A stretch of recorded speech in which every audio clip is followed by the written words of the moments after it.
We hear the term deconstruction a lot today, especially in comics. Based on the idea of critiquing existing archetypes, the movement came to prominence in the 70s and 80s, and heralded the end of the weird and wonderful Silver Age of comics. We've seen a number of famous deconstructions over the years, but few have had the critical and commercial impact of Alan Moore's Watchmen. Many point to Watchmen's subversions of theme and genre, but Moore's most pointed argument comes through the character of Rorschach, his deconstructionist take on Steve Ditko's creation, The Question.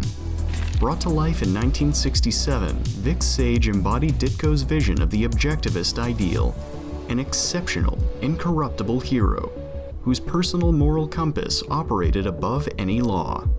Moore, who was deeply critical of objectivism and the sway it held in the superhero genre, used Watchmen to deconstruct Ditko's vision, reframing these once great paragons as damaged, self-conscious, and ultimately dangerous. Rorschach became the centerpiece of Moore's argument.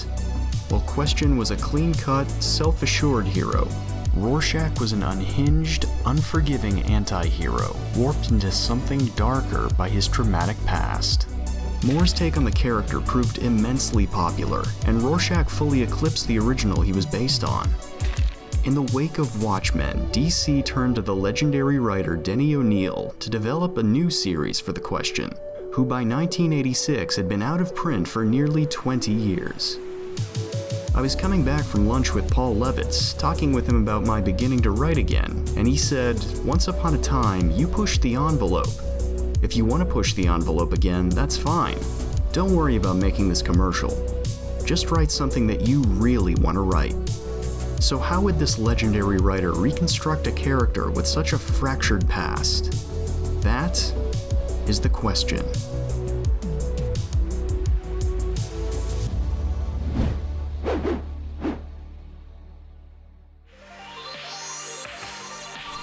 While O'Neil had a degree of history with the character from when he worked at Charlton, his counterculture background clashed heavily with the more conservative ideals that Ditko had imbued the character with. "If I accepted the assignment, I was going to change the character," O'Neil recounted.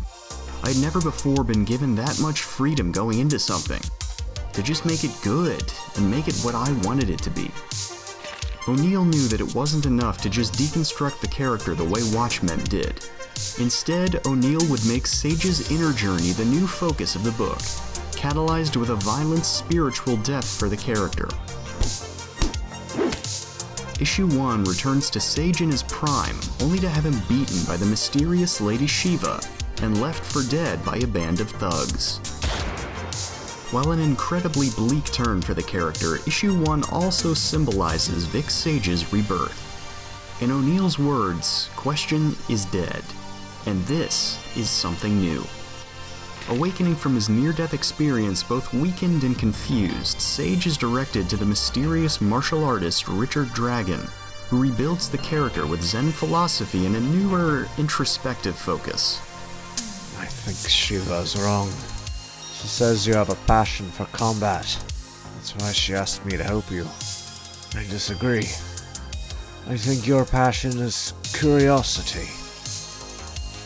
Dragon's teachings may have given Sage a new focus in life, but O'Neil is also quick to challenge this growth at every turn, having the Question grapple with his old attitudes as things in Hub City escalate from bad to worse.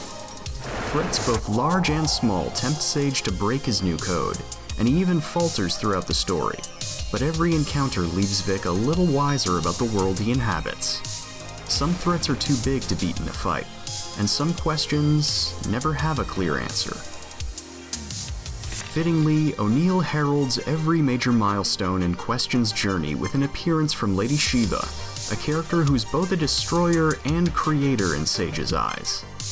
Since issue 1, Dragon and Shiva's philosophies have been warring for control in Sage's mind, forcing him to choose between his thirst for knowledge and his own innate violence. But over his second encounter with Shiva in issue 29, Sage demonstrates how much he's evolved since their first fateful one-sided fight. The series lasted for 7 more issues, but the bulk of its conflict is built around these tests, charting Sage's transformation from a young, angry vigilante to a wizened, world-weary urban shaman.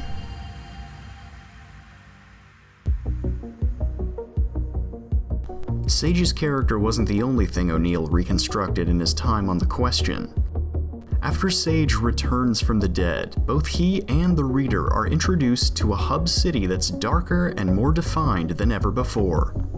Sage comes across plenty of institutional corruption through Mayor Wesley Furman and his cronies, but the new series also highlights the more chaotic elements of Hub's underworld, focusing on former victims turned killers, psychopathic biker gangs, and soldiers with a twisted sense of valor. While Ditko's adventures were fairly black and white, O'Neil's stories stretched Sage's perception of good and evil, a fairly experimental move for a superhero comic. In addition to a bigger hub city, DC's acquisition of Charlton let O'Neil bring the Question into the larger worlds of the DC universe, giving more scope and gravity to Sage's adventures. While Ditko's hub city served as a more general stand-in, O'Neil used comparisons to Gotham and Metropolis to make Hub feel both lived in and more broken than any of DC's previous settings. Question's intro to the DC universe also let O'Neil pair Sage with other famous DC characters. These are more than standard team-ups though. Each interaction serves as a milestone in Sage's journey, tearing down and critiquing his old self and offering insight into his deeper motivations.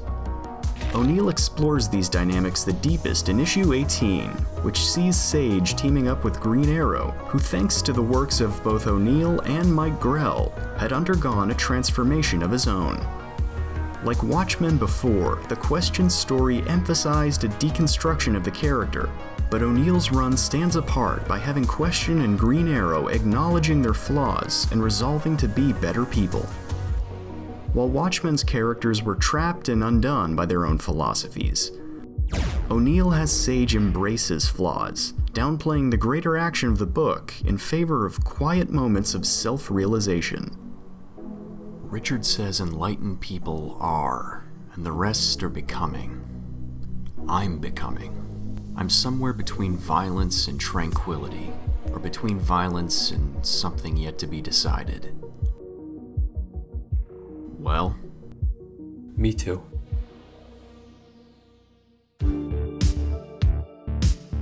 Arguably, the Question's biggest strength was its eclectic, experimental presentation. Throughout his first year, O'Neil infused surrealist ideas into the book wherever possible, juxtaposing seedy crime with esoteric, spiritual stories. It became more and more a place to experiment as time proceeded, both in terms of execution and content, O'Neil stated in an interview. It allowed me to set challenges for myself, like doing a story with the hero buried up to his neck in the earth for 23 of the 24 pages.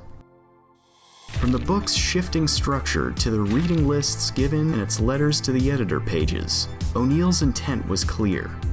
He wanted the Question to be a transformative experience, taking readers on the same metaphysical journey Vic Sage was undergoing, that he was undergoing. Dennis Cowan's fluid, psychedelic artwork proved the perfect companion to O'Neil's mind-bending stories. While Cowan provided art for the entire run, his style rapidly changed between stories and scenes, adding dimension and realism to emphasize the pulpier elements of the story, and simplifying to near caricature to exaggerate certain moments and emotions. Together, the duo forged a series that transcended the trappings of the superhero genre, forgoing the traditional struggles of good and evil for something much more nuanced, introspective, and transformative. In a way, the Question was the perfect answer to Moore's Watchmen and the questions it posed for the genre. If Watchmen asserted that our heroes were flawed, O'Neil theorized that those imperfections, and our heroes' desire to move beyond them, were what made them truly exceptional.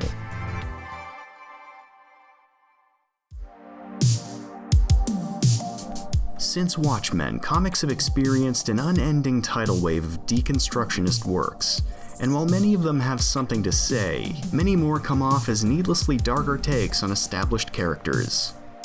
Even in its heyday, deconstructionist works all built themselves on the same thesis, that these characters were incompatible with the changing worlds they lived in. But through the question, Denny O'Neil used deconstruction to explore the true scope and potential of the genre, and encouraged his readers to do the same. Transcending both good and evil, Sage's story delivers one of life's most difficult and important lessons. We may never achieve true balance, but we'll always have the chance to become something more. Hey everyone, thanks for watching my video on the question. I've been a fan of Vic Sage since discovering him in Justice League, and it was fascinating to delve into his history and see how he really evolved over the years. If you liked this video, please like, comment, and if you're feeling generous, subscribe. And until next time, stay safe, stay healthy, and look out for your fellow geeks.